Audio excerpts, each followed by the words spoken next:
There are moments in life that split time in two, before and after, the version of you that existed on one side of a line and the version that had to figure out how to keep going on the other. Shane had survived things most people will never experience: combat deployments, IED explosions, being shot at in places most Americans couldn't find on a map. She had come home from all of it carrying the particular quiet confidence of someone who has looked at the worst version of a situation and found a way through. None of that prepared her for what was waiting on a forested hillside in Wyoming on a Sunday morning in May. In the next 3 minutes, a wild animal would bite her, slam her into the ground, attempt to take the final bite that would have ended her life. And then, through a sequence of events that experienced outdoors, people would later describe as something they had never heard of in their entire careers, accidentally save it. This is the story of what happened on Signal Mountain on May 19, 2024. It's a story about a mother's instinct to protect and a woman's instinct to survive. And it's a story about a single ordinary object, a canister of bear spray held in a bleeding woman's hand that became the most unlikely life-saving device in the history of Grand Teton National Park.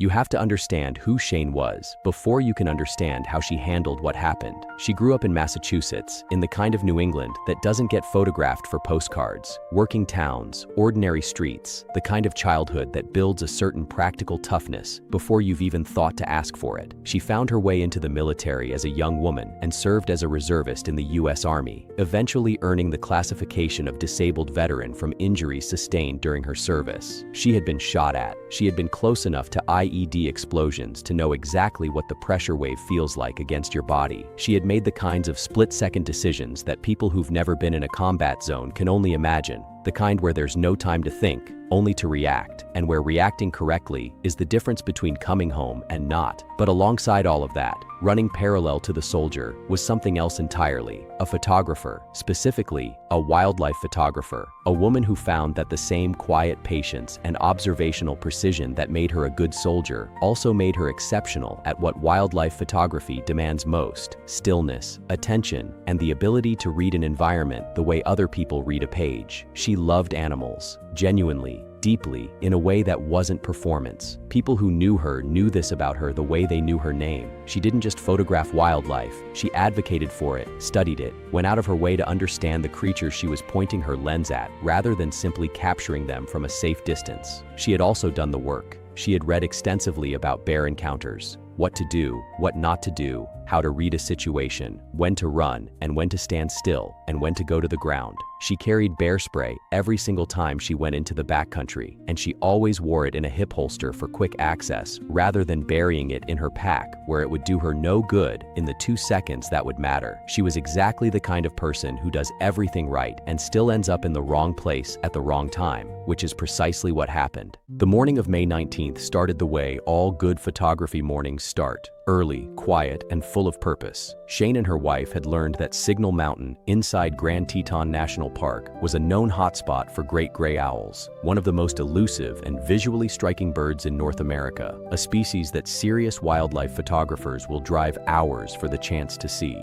The Tetons in late May are magnificent, the mountains still snow-capped against an enormous Wyoming sky, the forest floor green and thick after the spring thaw, the light at that hour doing exactly what landscape photographers dream about. She told her wife she'd be gone about an hour. She stayed with their vehicle at the trailhead parking lot while she headed out alone into the backcountry, camera over her shoulder, bear spray in its holster on her hip. She was doing everything right. She was making noise as she moved, a practice every bear safety guide recommends for exactly this reason. Most bear encounters happen because a human surprises a bear at close range, and most bears that hear a human coming from a distance simply leave. Noise is the first line of defense. Shane knew this, and she was doing it. The forest on Signal Mountain is dense. Thick stands of conifers, heavy underbrush, terrain that rises and falls in a way that creates natural pockets of poor visibility, places where you can't see more than 20 or 30 feet in any direction, where sounds are muffled by the trees, where the world narrows to whatever is directly in front of you. She was moving through one of those pockets, in a valley section where the foliage pressed close on all sides, when she saw the first bear, a small brown shape, a cub, sprinting away from her, up the hill, 50 to 70 yards out. She knew immediately. Any experienced person in the backcountry knows immediately.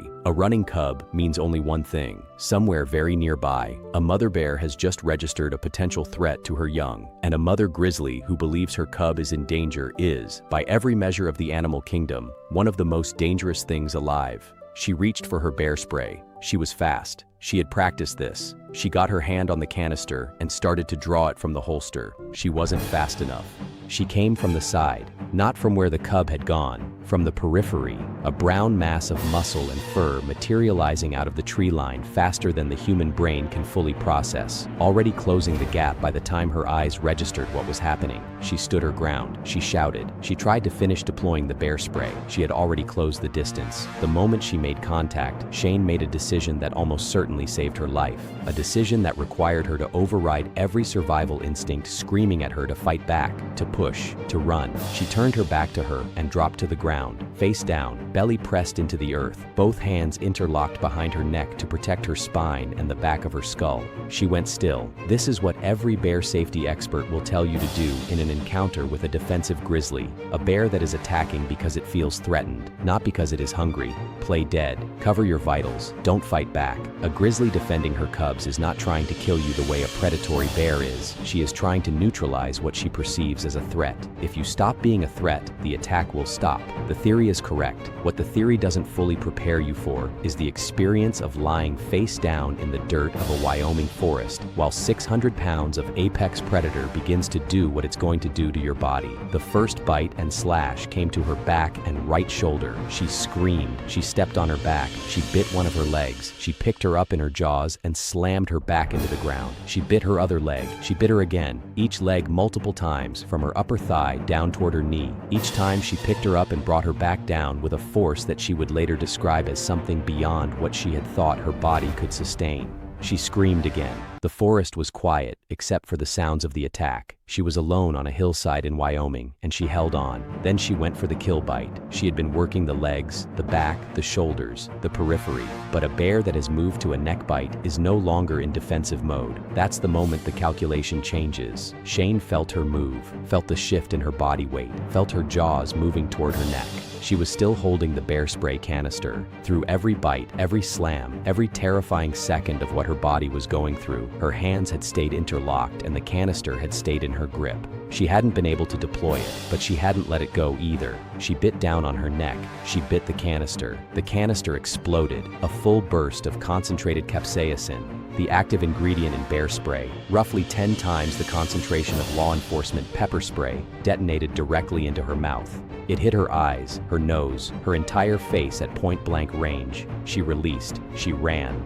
For a moment, Shane didn't move. The forest went quiet again. The kind of quiet that feels different after something violent has just happened in it. Not peaceful quiet, but the held breath quiet of a world waiting to find out if it's over. She lifted her head. She looked in the direction she had gone.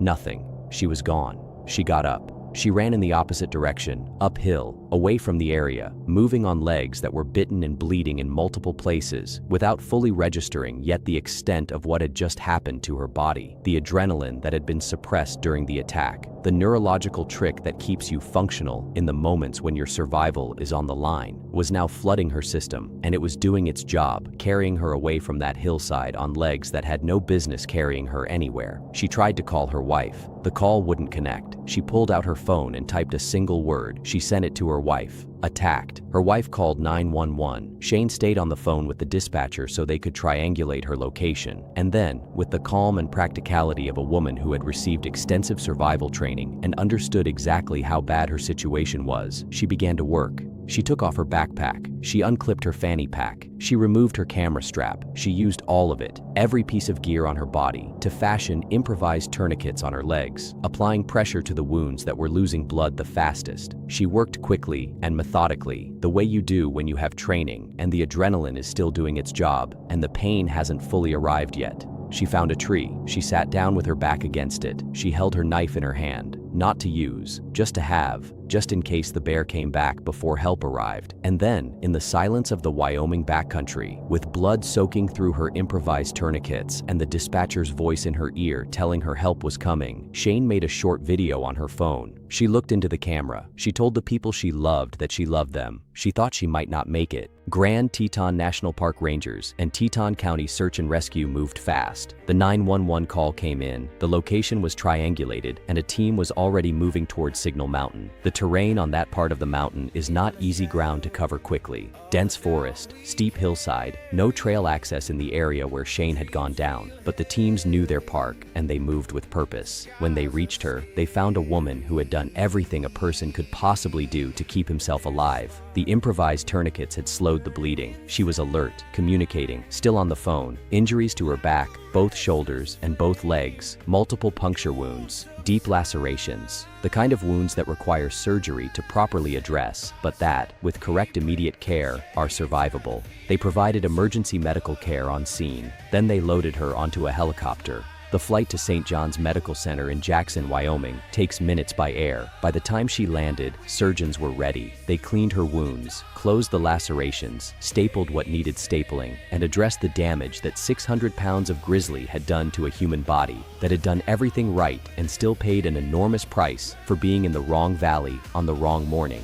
She was released the next day, been picked up by a grizzly bear and slammed into the ground multiple times, who had fashioned tourniquets out of her camera straps while sitting alone against a tree, waiting to find out if she was going to bleed out in the Wyoming wilderness. Released the next day, expected to make a full recovery. There are people who describe luck as something that happens to you. Shane might describe it differently. Luck, in her case, was the product of preparation meeting an extraordinary circumstance. The bear spray she had carried for exactly this scenario, worn exactly where it needed to be worn, held in her hands even through the worst of what happened. And then, in the single most improbable moment of the entire encounter, detonating at the exact right second into the exact right place. Experienced outdoors people who heard the story said they had never heard of anything like it. Former Navy SEALs who teach bear survival courses said it might be the first verified case of its kind, a grizzly accidentally bear spraying itself while attacking a human. Shane went home, she recovered, and then she did something that tells you everything you need to know about who she is. The first thing Shane told the park rangers when they reached her, before she asked about her own condition, before she thought about the hospital, while she was still sitting against that tree with improvised tourniquets on her legs, was a request: do not kill the bear. She said it again to hospital staff. She put it in writing when she posted her account online. She was emphatic and clear. The bear was defending her cub. What happened on Signal Mountain was a case of wrong place, wrong time. The bear did what a mother bear does. She was not a problem bear. She should not be punished for being exactly what she was. Park officials agreed. They determined that the attack was a surprise encounter, a defensive response by a mother protecting her young, and announced that the bear would not be captured or killed. This decision is consistent with how the Park Service handles the vast majority of grizzly attacks in the region. Bears that attack defensively in the backcountry are understood to have behaved naturally, and killing them would serve no conservation purpose while eliminating a healthy member of a protected population. Shane's response to her own mauling, her first instinct being concern for the animal that had just nearly killed her, says something important. It speaks to the specific kind of love for wildlife that had brought her to Signal Mountain in the first place.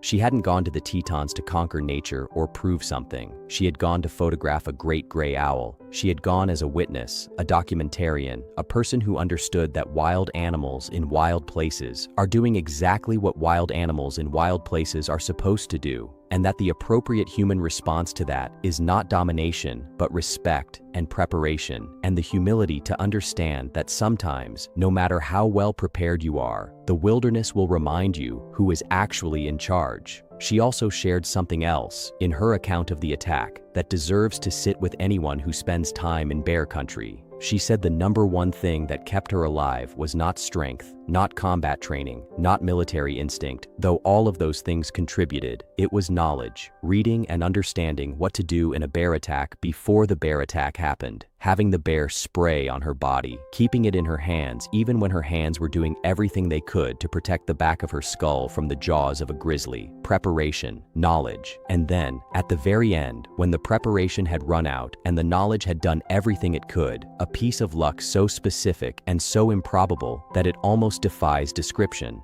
Grand Teton National Park receives millions of visitors every year. It is, by any measure, one of the most beautiful places in North America, the Teton Range rising from the valley floor in a way that seems almost architecturally impossible. The Snake River winding through the flatlands below, the forest on the mountain slopes dense and green and alive in a way that reminds you that wilderness is not a backdrop. It is a place where things live and grow and hunt and raise their young. Approximately 1,000 grizzly bears live in the greater Yellowstone ecosystem, which includes Grand Teton. They are a conservation success story, a species that was nearly exterminated in the lower 48 states, reduced to a population of fewer than 200 bears by the late 1970s, and brought back through decades of protective management to a population that now numbers in the hundreds across Wyoming, Montana, and Idaho. Mother grizzlies with cubs are the most defensive animals in the park. They will not typically attack unless they feel their young are threatened, but if they do feel that way, they will act on that feeling with a speed and completeness that leaves very little time for a human to respond correctly. The bear on Signal Mountain was not unusual. She was doing exactly what every grizzly mother in every forest in North America is doing every day, monitoring a radius around her cub, assessing every movement and sound as either a threat or a non-threat, and responding to perceived threats with the only tools she has. Shane stepped into her radius, not because she was reckless, not because she was unprepared, because the forest was dense and the visibility was poor, and the cub was running before she ever saw it. And by the time she registered the situation, the window for a different outcome had already closed. This is the thing about bear country that no amount of preparation can fully change. The forest does not negotiate. You can do everything right, and the gap between a bear's reaction time and a human's can still be smaller than the time it takes to draw a canister from a holster. What preparation gives you is everything after that moment. The correct response once the encounter begins. The ability to make the right decisions under conditions that would turn most people's thinking into white noise. The equipment in your hands at the moment it matters most. Shane had all of that,